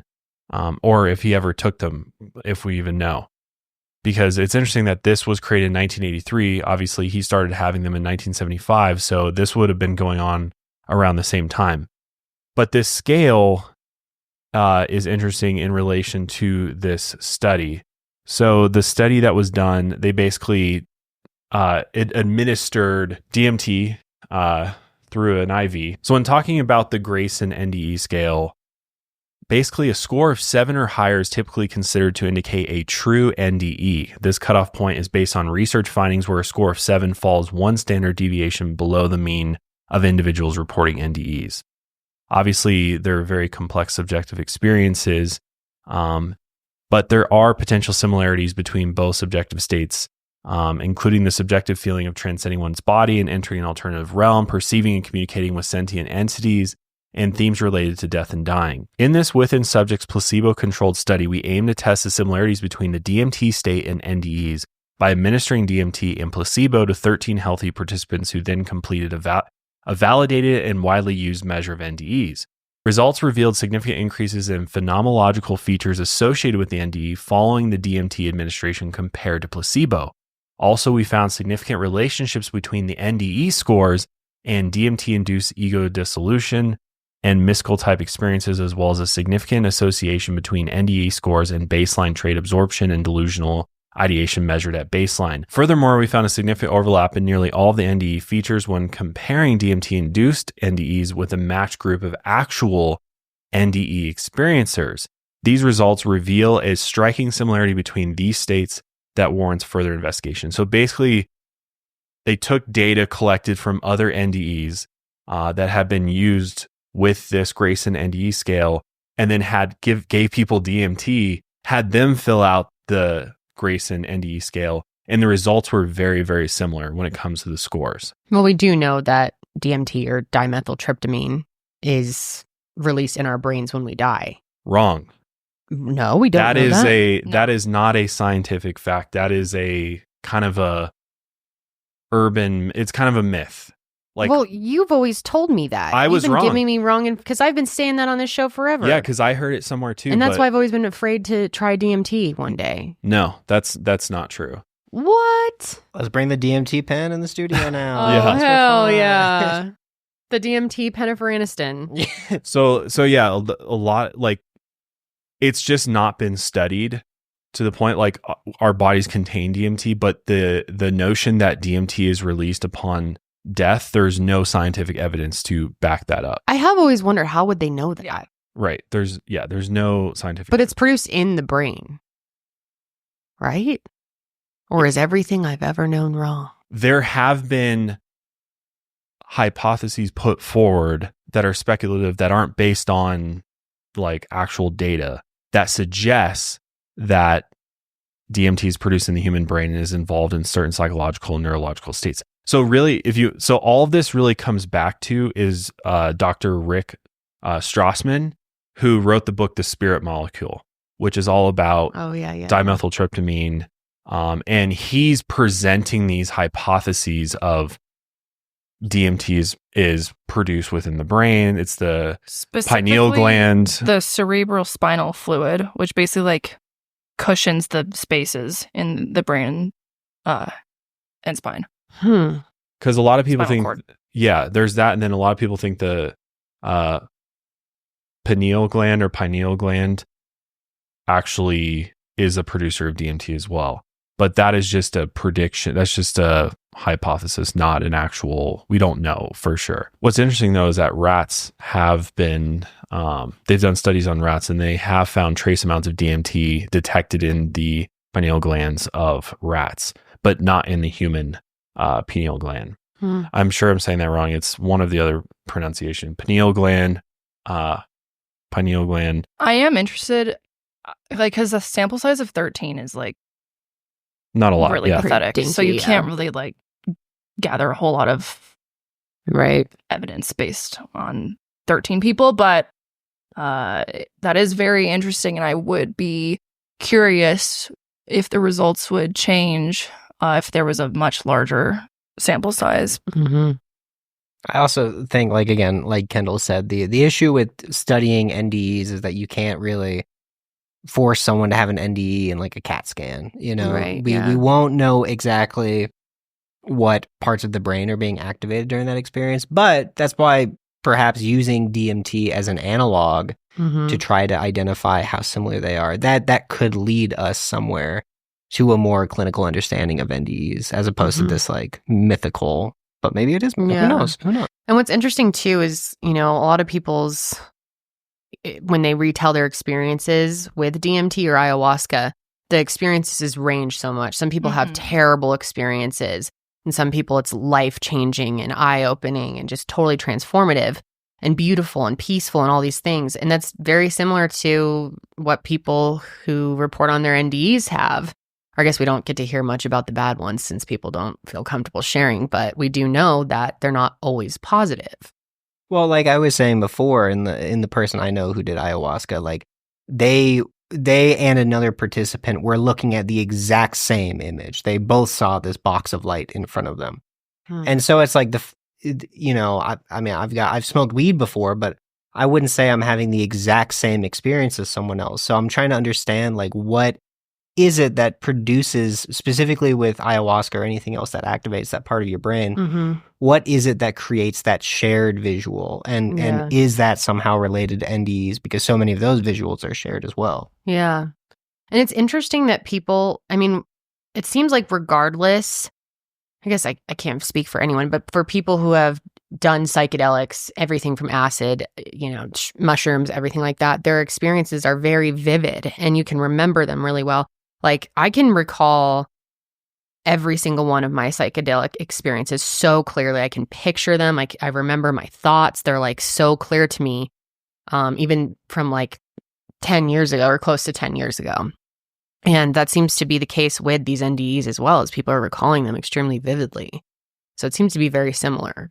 One thing that I was reading about that I found interesting is supposedly researchers believe that 1 in 20 people experience them, which again, I don't know, I feel like take that with a grain of salt because a lot of times you can't create one, right? Like you can't go into the hospital and like wait for one to happen and study it while it's happening. Right. But it does seem, 1 in 20 is kind of a lot, I think. Yeah. And this was odd, but supposedly people who go into cardiac arrest are more likely to experience an NDE. And I was wondering why. And from what I could find is that there's an increased gamma oscillations when you're having cardiac arrest, specifically in the first 5 minutes of it, which is basically just electrical fluctuations in the brain. So a lot of activity in the brain. This has been observed through EEGs. Obviously, if someone's in the hospital, they're monitoring the brain activity. And so I guess in the first 5 minutes of cardiac arrest, there's lots of brain activity, and it's kind of supporting this idea of a heightened sense of consciousness and lucid thought processes. And perhaps this is, some type of correlation in the occurrence of NDEs when people are going through cardiac arrest. God, that's fascinating. Yeah. Yeah, I'm so curious I'm sure the comments on this episode are going to be so interesting to read back because I'm sure so many people have experienced something similar or know someone who has experienced cardiac arrest and can speak more on that. It's just fascinating. Some spiritualists say that the heart is the seat of the soul. Right.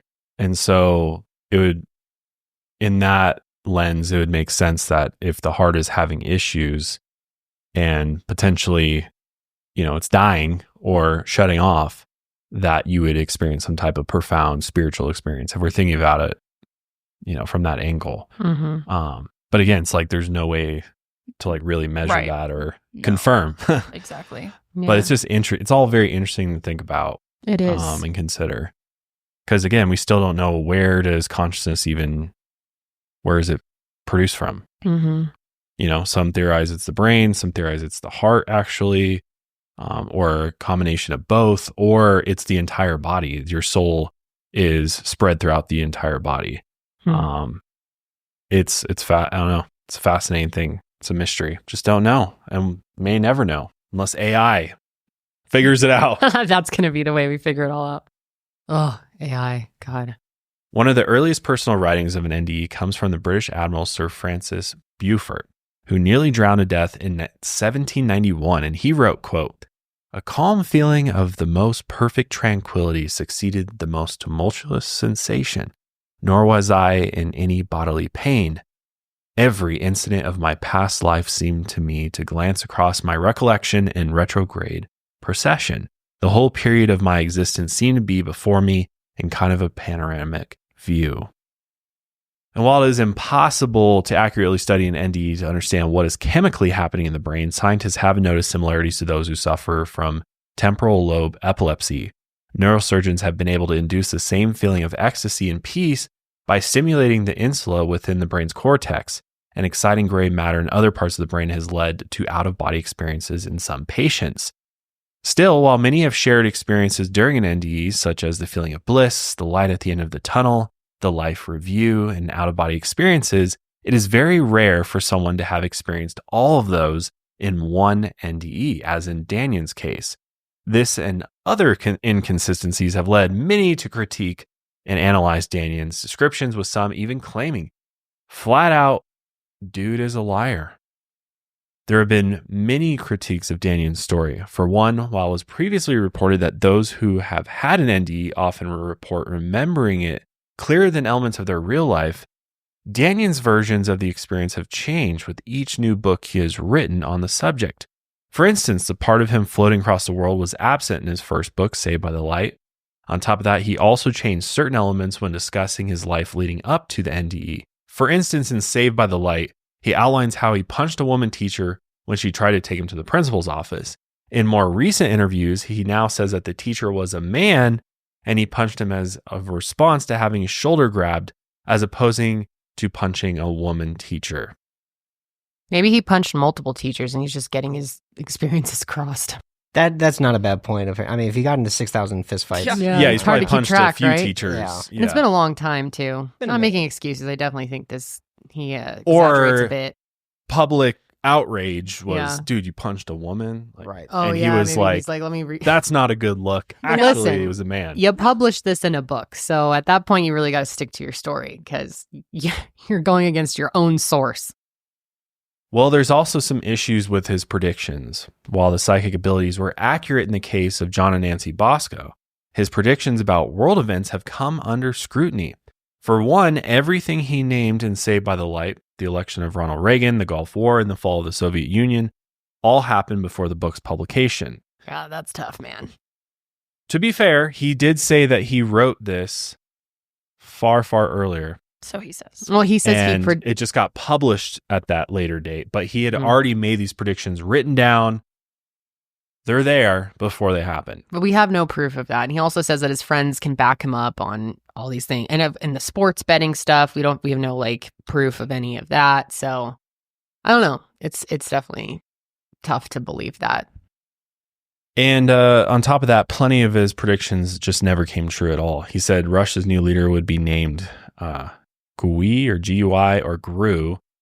Iran and Iraq would form one country and the Kingdom of Jordan would cease to exist, amongst a bunch of other things. Yeah, there were 117 predictions, and the ones that we focus on are those three, Ronald Reagan. But the prediction with Ronald Reagan, to be clear, he didn't say Ronald Reagan will be the president. His original prediction was an actor will become the president. And in fact, I believe it was Dr. Moody joked with him like, oh, do you think it's going to be Robert Redford? You know? Oh. So it's not, they're not exact predictions either. And that's like kind of an easy prediction to make. Like, you know, as we know. I was about to say, well, you know, people with like some notoriety and TV experience can become rise president. to power. Yeah.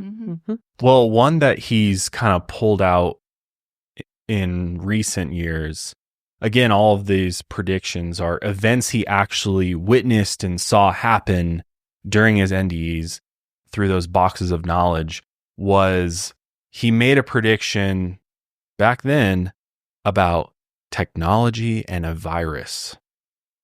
And as in like COVID? Well, he's trying to say that now, it seems like, in a roundabout type of way, like that he had predicted the pandemic. But a lot of people did that. But what he actually wrote down in his books doesn't really line up with that. It's more, the way he predicted it was, it'd be like microchips that would be, which to make sure it's very clear, based on what I saw from him, he's definitely dabbling in the conspiracies, right? Like, because that was like one of the conspiracies that the, you know, vaccines were, you know, doing this and that and microchips and all that kind of stuff. So I think he's definitely playing into that a little bit, and the events he goes to very much attract those types of people and other types of speakers that kind of speak about those different types of things. Also, it's kind of easy to make a prediction that there will be a virus. Like, of course, there will be viruses. And technology obviously is going to keep progressing, and, you know. Yeah, he claims he described the pandemic in tons of detail, and it happened. Like, he's calling that a win for himself. And so did Bill Gates. And then other things too, just like unrest in the Middle East, like a lot of very like, of course, could have been easy to predict. And he's like, how would I have ever been able to predict that? No, Ian, did the predictions about the Russian leader or Iran and Iraq forming one country, did he give dates for when that would happen, or? No. So it's still, but I think with the Russia one in particular, that was more in tandem with the fall of the Soviet Union. He was the Soviet Union will fall and the new leader will be named GUI or GRU, Despicable Me style. I was going to say Despicable Me style. But with Iraq and also same thing with the Kingdom of Jordan ceasing to exist.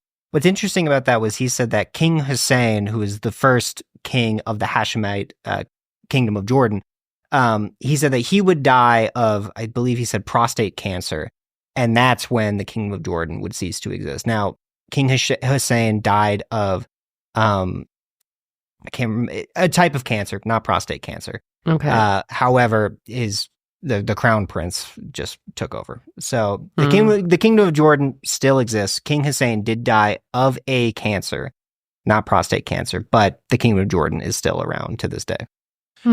He also predicts like environmental destruction and a lot of like, duh. Yeah. That's like a lot of very general stuff like that. That's like the psychics who are like, there will be bad hurricanes. Yeah.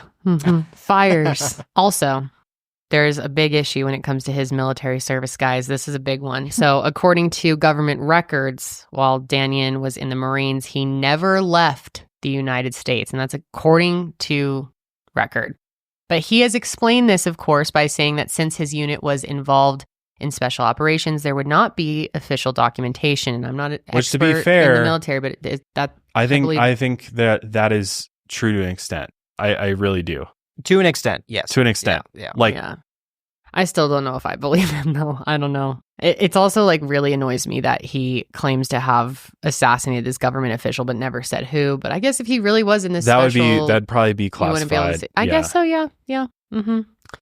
I wish we could pull up his government records and see, because he's claiming special ops, which a lot of people who do stolen valor often try to pretend to be special ops people. And I've actually been listening to a lot of interviews with special ops guys on a podcast, and just listening to those guys is so far from Dannion. Like it's like none of them ended up in the same place here. Yeah. And they don't talk about a lot of the thing. They can't talk, even now they're out of the military. They can't talk, those special ops guys can't talk about like a lot of specific things that they did, publishing missions. They certainly wouldn't be saying things like, I assassinated a world leader, right, publicly in any way, shape, or form. Mm-hmm. So I guess we can't prove that he didn't, but it seems pretty unlikely. Plus, it's a little fishy. Get this.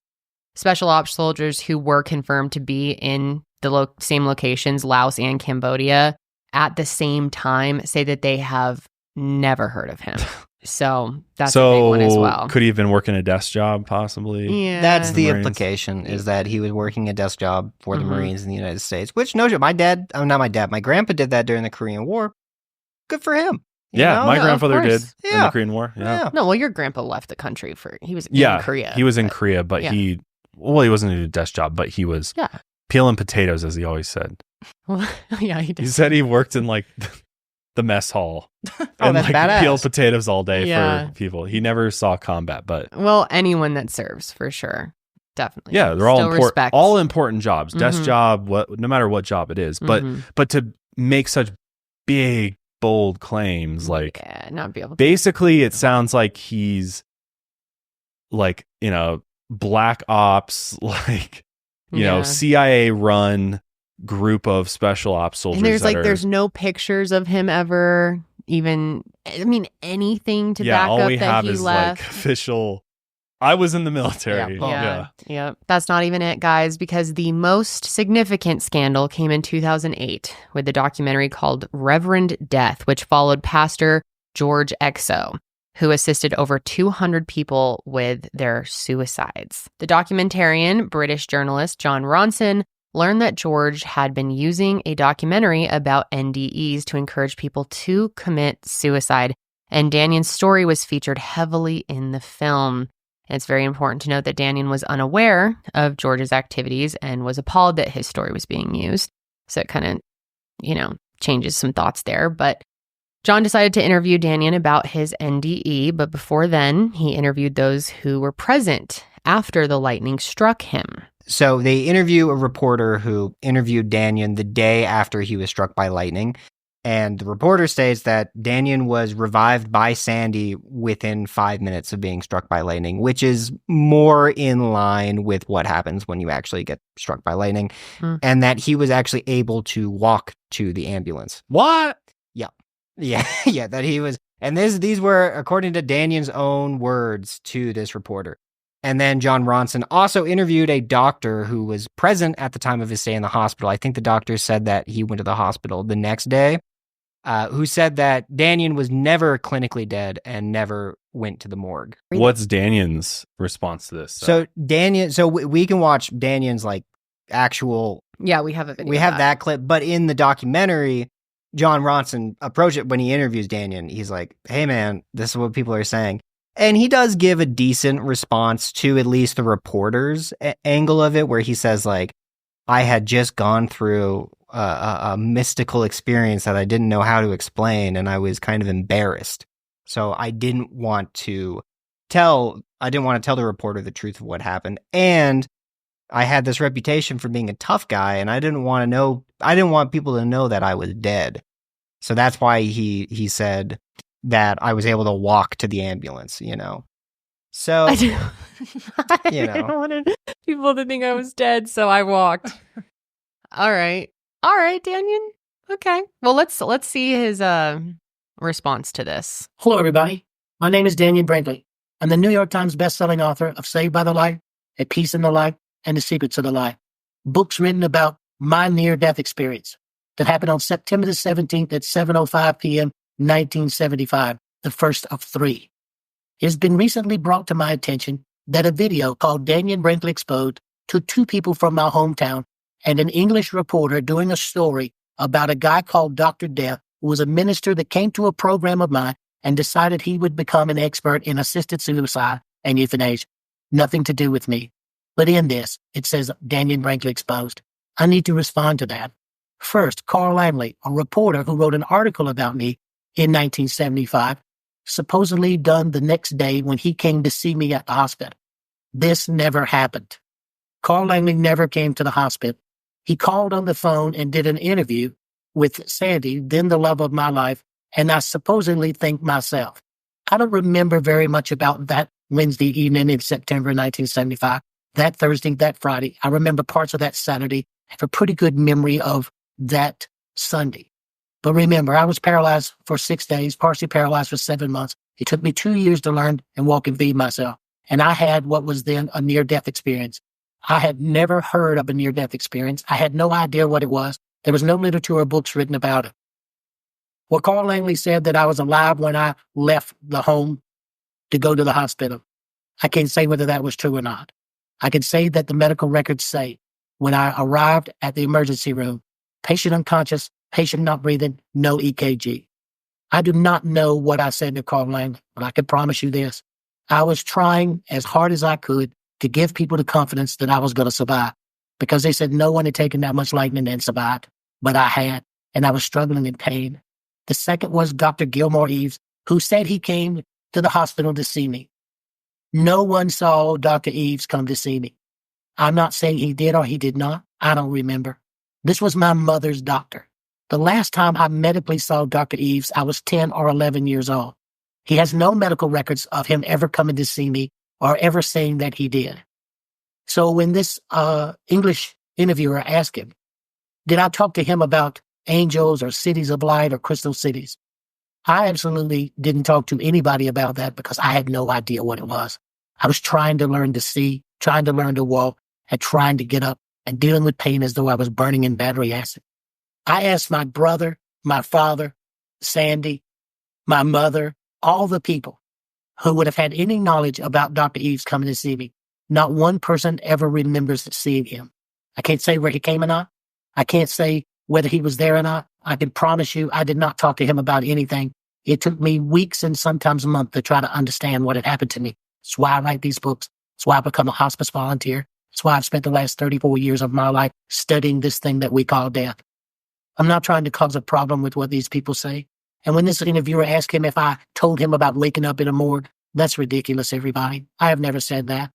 I found that written by some publicist in probably 1992 when Saved by the Light came out, that I woke up in a morgue and it just became one of those viral things that moved out through the universe. I have never said this, and I have never, ever made that statement.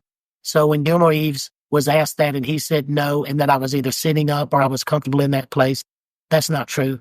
I was paralyzed for 6 days. I couldn't talk. My tongue was swollen. I want to thank everybody who stayed in support of me. I could not build and live my life based on a lie. And the work I have done and tried to do to empower people to understand this thing called death, it stands for itself. But it needs to be responded to, and I have. Be blessed, everybody. Remember, there is a life after death. And I recently heard that Dr. Eves has passed from this world to the next. And I hope he's had a good life. He was a good man. But now he knows I was right. He says a lot of things that are contradicting. Mm-hmm. He do because he's like things. He's also said a lot of the years, you don't die. Mm-hmm. And maybe I think some of it's just like catchy marketing, right? It's just like possibly. Because I mean, he's a New York Times best-selling author, which is actually like kind of easy to do. You can like buy your way to that. I'm pretty sure I've heard. Yeah, it's not as hard as it sounds, but. So here's another clip of Dannion in 2008 indirectly stating that he was brought to the morgue. And as you just heard in that last clip, he's like, I don't know where that came from. Yeah. Lessons from heaven. Good morning to you both. Good morning to you. So 1975, you're on the phone, lightning strikes. What happens? It goes down it hits me in the side of the head, goes down my spine, welds the nails in the heels of my shoes to the nails in the floor, throws me out of my shoes, suspends me in the air, slams me back down on the bed. Right. You end up being taken to the morgue? Dead for 28 minutes. Being taken to the morgue? Dead for 28 minutes.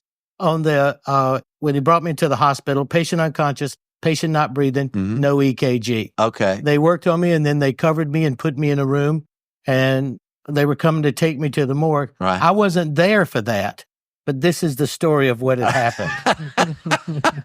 So again, he doesn't directly say I was in the morgue, but he does say they were coming to take me to the morgue. And then you guys, there's also the issue with the lightning strike itself. So 90% of people who are struck by lightning survive the ordeal, with very few of them leading to long-term effects. And on top of that, the idea that his shoes were welded to the nails in the floor beneath him is likely the result of an urban legend, because there's no fucking way that happened. On top of that, in some interviews and books, Dannion has mentioned that he was struck by lightning for a second time, which led to his 1989 open heart surgery. Without providing any details of this second strike, he includes it in some books and interviews and doesn't in others, which, guys, getting struck by lightning is so fucking rare. Getting struck by lightning twice?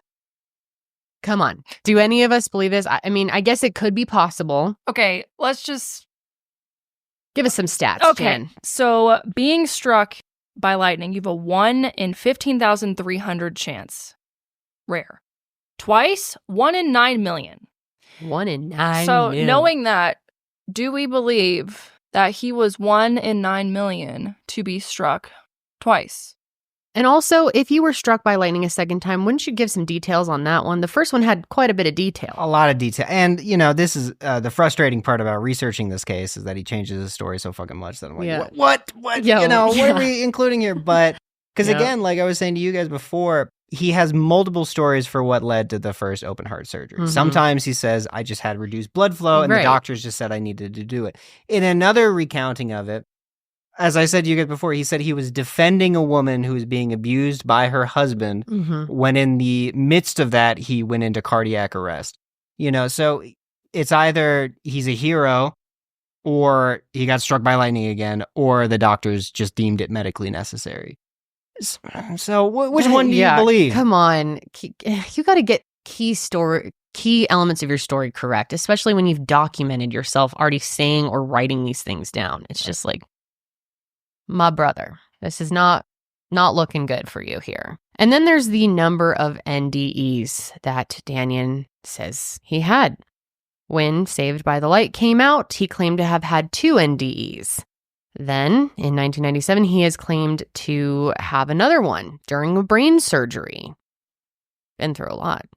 And then, on a podcast recorded in 2019, Dannion claimed that he had another NDE during an open heart surgery in 2018. And all of that together, that means he would have had 6 near-death experiences. And 2 strikes of lightning and 6,000 fistfights. Like, this is a little... Yeah. You got to pick which path you're going down. Yeah, there's so many holes in the story and exaggerations. And I find his story interesting.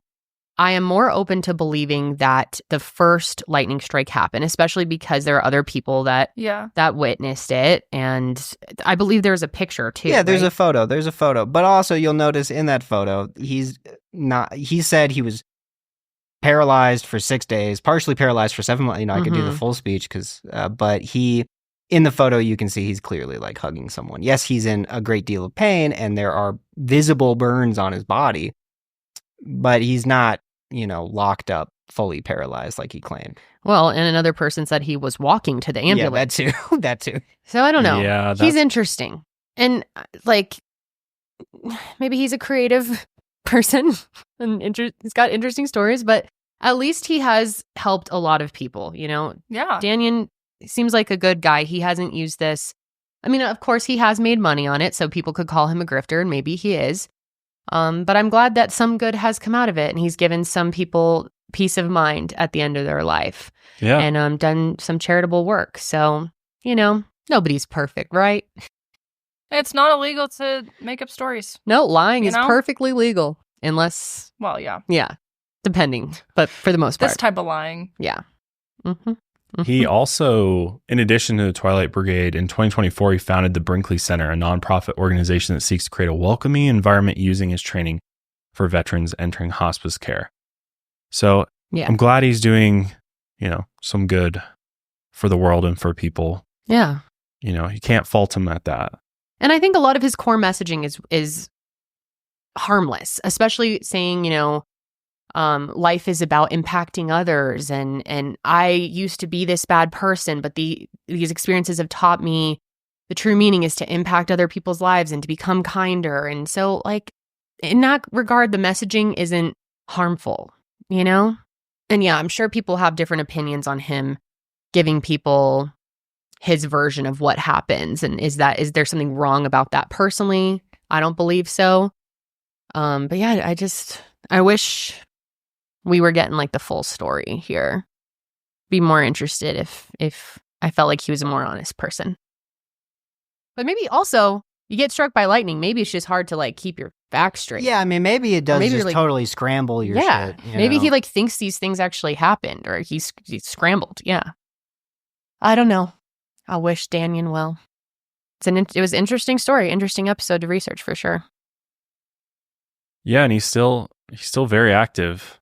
He's not so much online as he has been in recent years, but he's got YouTube interviews out there. He's done an interview with George Knapp, actually. Oh, really? Yeah, the I-Team reporter we talked about. It's a lot of the same things, though, and it seems like he leaves a lot of things, like a lot of details out, so that you'll go read his books. That's kind of my takeaway is that he wants you to go get the multitude of books that he has now, to get all the details and really he's developed his NDE experiences into his own philosophical view on life, on what's going on in the world, what's going on, what potentially happens after you die, and it's definitely shaped his worldview for sure. And I think a lot of the things I read, I think are very, some of it resonates with me. I'm like, yeah, I don't want to be living my life in fear of anything, whether it be the government or a religion or anything that's going to make me fearful, rather than just being free to live life to the fullest and love and, spreading a message of love. Yeah. I mean, he has impacted so many people in that sense too, even people who have read his books, whether they're all true or not. If someone has gotten something good out of it and it gives them peace in their life, or people he's actually talked to, I think that's great. Yeah, light and love. That side of things. Yeah. Light and love. Yeah, can agree with that. And I want to be clear too. I'm fascinated by near-death experiences. I'm definitely very open to them actually occurring. The idea of it just being your brain firing off in these moments due to lack of blood flow or whatever it is. I have heard stories that it just blow me away. They're so interesting. And I would love to dive more into NDE stories. Oh, yeah. Here on the show. Yeah, I think it's a fascinating mystery that intrigues us all. Yeah. I don't think, any of us here, at least in this room, are like, anybody's got the explanation, right? That anybody's got the specific experience that we can look forward to after we die. Yeah. But maybe there's some elements there. Maybe it is like peeking through the veil a little bit, where we're just kind of seeing a little bit of glimpses. Because again, there's some themes that do carry over to a majority of NDEs that people have had. And then it seems like from there, I talk about like a loving light, the feelings of peace and warmness. You hear that consistently through all of them.